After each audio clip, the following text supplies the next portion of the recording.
Tugasku menemanimu.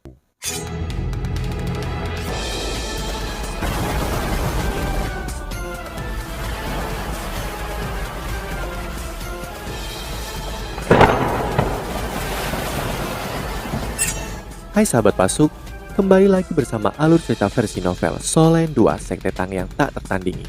Jangan lupa like, subscribe, dan nyalakan tanda lonceng. Mari kita lanjutkan.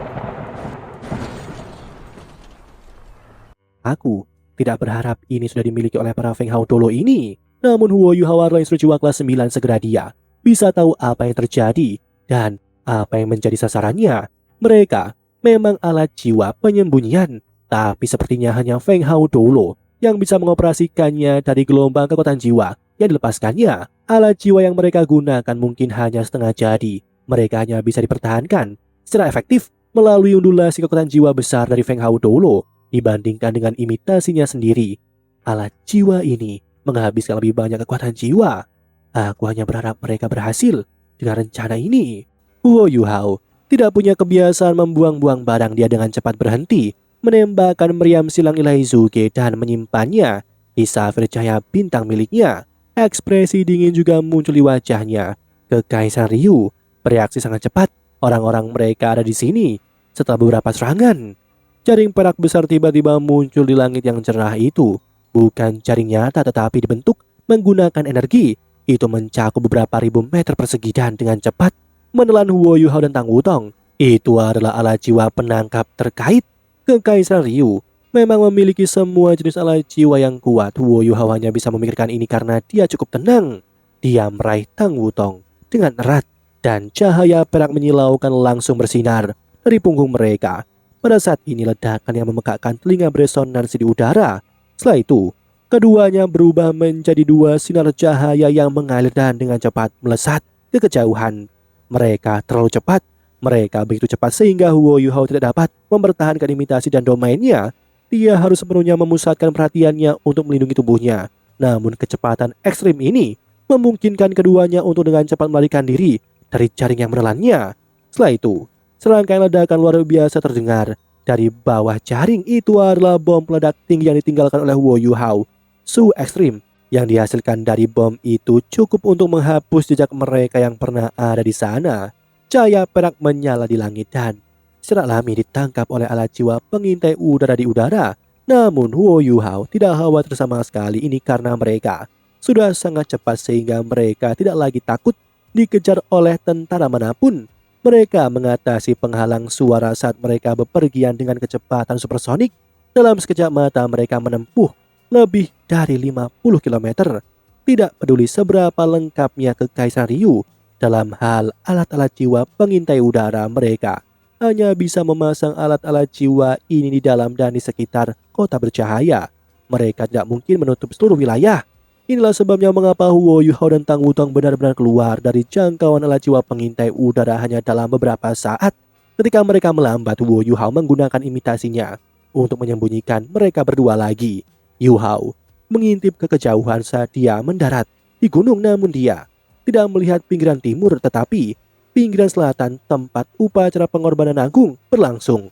Aku bertanya-tanya, bagaimana keadaan tubuh Dolo dan yang lainnya? Bom dari pinggiran timur telah berhenti setelah beberapa waktu. Sutyana bersujud kembali setelah dia selesai mengucapkan pidatonya. Pada saat ini aura aneh tiba-tiba dirasakan di udara. Langit juga berubah menjadi sangat gelap. Sinar matahari yang semula cerah terhalang oleh awan yang suram. Altar pengorbanan matahari bulan juga berubah redup secara instan. Seluruh langit turun ke kegelapan saat jutaan warga menyaksikan. Tiba-tiba orang-orang mulai merasa takut. Sutyanan akhirnya berubah muram. Upacara ini dipilih untuk diadakan pada hari keberuntungannya yang ditentukan setelah banyak putaran verifikasi. Awan suram tentu bukan fenomena alam. Jika itu tidak alami, itu pasti perbuatan manusia. Sutyanran, kau terlalu berambisi. Langit tidak tahan padamu. Aku akan melakukan keadilan atas nama langit hari ini dan berurusan denganmu. Gelombang suara yang kuat terdengar di udara. Semua orang bisa dengan jelas mendengar kata-kata itu. Sutyanan berdiri lurus dan dengan dingin memandang ke langit. Di langit raksasa yang menyerupai dewa merobek awan suram dan berjalan keluar. Raksasa ini tingginya lebih dari 100 kaki dan benar-benar hijau giok. Bahkan ada kabut ungu di sekitarnya. Bukankah dia tubuh Dolo Debussy?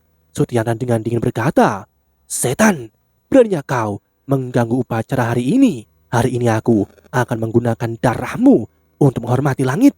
Aku akan menghabisimu, kau makhluk iblis." Saat dia berteriak, lebih dari 10 sosok naik ke langit. Setelah itu, cahaya keemasan naik dari sisi altar itu berubah menjadi penghalang besar yang benar-benar menelan altar.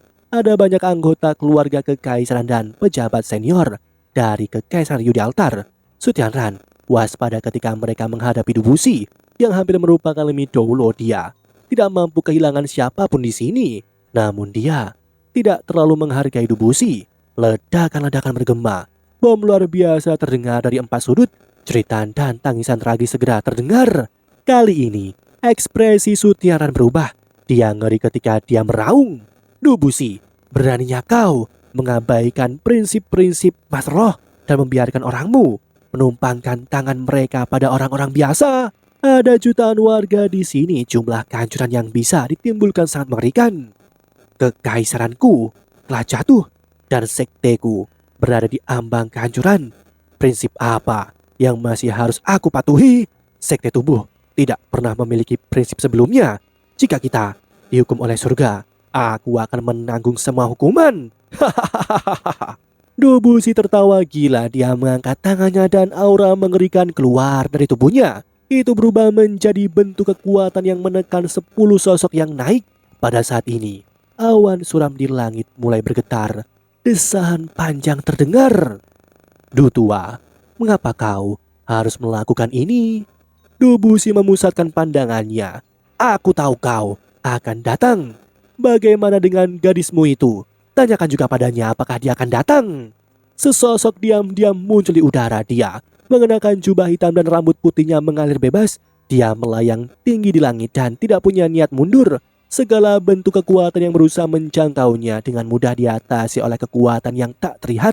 Tidak ada yang bisa datang dalam jarak 3 kaki darinya. Naga suci kegelapan, Kaisar Naga Dolo Long Xiaoyao yang merupakan limit Dolo sejati akhirnya muncul. Long Xiaoyao menghela nafas dan berkata, "Debussy, pergi. Kamu masih bisa pergi sekarang. Aku tidak akan muncul jika kau tidak meletakkan tangan pada warga biasa. Jika kau membantai yang hidup, kau akan dipenuhi dengan pembalasan dan kau tidak akan pernah berinkarnasi." Debussy tertawa dengan gila-gilaan dan berkata, "Hahaha, ini lucu. Ini terlalu lucu. Kau munafik. Beraninya kau berbicara tentang pembantaian kehidupan di depanku. Kau bersekongkol dengan mereka. Bagaimana mungkin kau punya pipi untuk menegurku? Meskipun Mu'en adalah musuh besar sekteku, aku sangat menghormatinya. Dia melindungi kota Shrek. Bagaimana denganmu? Untuk seorang wanita, kau bersedia bekerja dengan Mas Roh jahat? Jika Mu'en masih hidup, dia pasti akan malu disebutkan dalam nafas yang sama denganmu." Pembunuhan sudah dimulai di sekitar altar. Mereka bukan hanya Mas Roh biasa, mereka adalah Dolo Transcendent. Mereka telah menyembunyikan diri di antara kerumunan dan sekarang mulai menjadi ganas. Kekerasan mereka mengubah seluruh tempat menjadi sungai darah. Meskipun orang-orang kuat dari Kekaisaran Yu bergegas mendekat, bagaimana mungkin mereka bisa menghentikan pembantaian yang mengerikan ini? Long Xiaoyao menghela nafas dan berkata, "Bagaimana kau bisa mengerti pikiranku? Hentikan pembunuhan." Saat dia berbicara, dia meninju ke arah Debussy dan Debussy mendengus dingin. Dia tidak bergerak sama sekali dan hanya mengulurkan telapak tangannya. Tiba-tiba, seluruh langit tampak bergerak dengan telapak tangannya. Angin mulai mengamuk. Tinju hitam energi membesar saat bergerak di udara itu bertabrakan dengan telapak tangan Debussy. Tidak ada suara besar, langit hanya bergetar. Getaran itu mungkin tampak sangat lembut, tetapi itu menghentikan semua orang di tanah. Bahkan penghalang emas yang melindungi altar mulai beriak. Debussy meraung ke langit. Setelah itu, api keunguan menyilaukan naik dari tubuhnya. Dia langsung tumbuh dalam ukuran sekali lagi, sampai lebarnya lebih dari 300 kaki dan tingginya 1000 meter. Auranya yang menakutkan mendorong 10 sosok kembali ke tanah. Beberapa yang lebih lemah bahkan dihancurkan menjadi bubuk. Semua orang yang mati adalah instru jiwa. Meskipun mereka dapat menggunakan alat jiwa untuk meningkatkan kemampuan bertarung mereka ke tingkat yang bisa menyaingi Feng Hao Dolo, ketangguhan tubuh mereka tak sebanding dengan Feng Hao Dolo. Oleh karena itu, banyak dari mereka binasa segera setelah Dubusi melepaskan kekuatannya. Namun, mereka bukan satu-satunya yang terkena dampak Dubusi. Bahkan Dewa Naga Dolo Long Xiaoyao mendapati dirinya dengan cepat turun setelah Dubusi melepaskan kekuatannya. Dia tidak percaya ketika dia mencoba untuk menenangkan tubuhnya. Dubusi, apakah kau gila? Kau benar-benar menyalakan api kehidupanmu sendiri. Ini akan meledakkan inti jiwamu. Tawa menakutkan Dubusi menghilang ketika dia berkata dengan dingin, "Itulah yang ingin aku lakukan. Aku ingin meledakkan inti jiwaku dan membawa kalian semua yang telah dikutuk ke neraka bersama aku. Dengarkan aku, munafik. Aku tidak takut mati. Aku hanya ingin melihat bagaimana Kekaisaran Ryu dapat menyerang tanah airku, Kekaisaran Tianhun, setelah semua orang yang hadir meninggal bersama aku." Long Xiaoyao dikejutkan oleh kata-kata Dubusi. Dia tidak mengira Dubusi akan membuat keputusan brutal seperti itu. Tidak ada satu orang pun yang tidak takut mati. Bahkan semakin kuat seseorang, semakin ia takut mati. Bagaimanapun hanya yang kuat dan berkuasa yang bisa menikmati dunia ini. Ketika seseorang telah mencapai peringkat limit dahulu atau dekat dengan itu, seseorang bisa hidup lebih dari 300 tahun jika tidak ada yang malang terjadi. Karena Dubusi adalah pemimpin sekte tubuh dan bertanggung jawab untuk melindunginya, Long Xiaoyao tidak berharap dia memilih untuk menyalakan api kehidupannya saat ini. Orang harus memahami bahwa intensitas api kehidupan sebanding dengan kekuatan Master Roh. Ketika intensitas api kehidupan meningkat, akan semakin sulit untuk memadamkannya. Skenario terburuk seperti itu pasti akan mengakibatkan kematian Master Roh. Pada saat yang sama, ini akan meningkatkan kemampuan Master Roh ke tingkat yang belum pernah terjadi sebelumnya. Pada saat ini juga, ketika Dubusi menyalakan api kehidupannya, tingkat kultivasinya telah dipaksa ke tingkat limit dolo, dan ketika api terus berkobar, dia akan menjadi lebih kuat. Karena dia sudah menyalakan api kehidupannya, Dubusi tidak lagi memiliki keraguan atau kekhawatiran. Setelah api kehidupan selesai terbakar, itu akan mulai mengganggu inti jiwanya. Inti jiwa itu milik Feng Hao Dolo peringkat 98. Orang hanya bisa membayangkan betapa dahsyatnya ledakan itu. Ada jutaan nyawa di bawah mereka. Begitu inti jiwanya meledak, setiap kehidupan di bawah mereka akan dirusak, akan dihancurkan.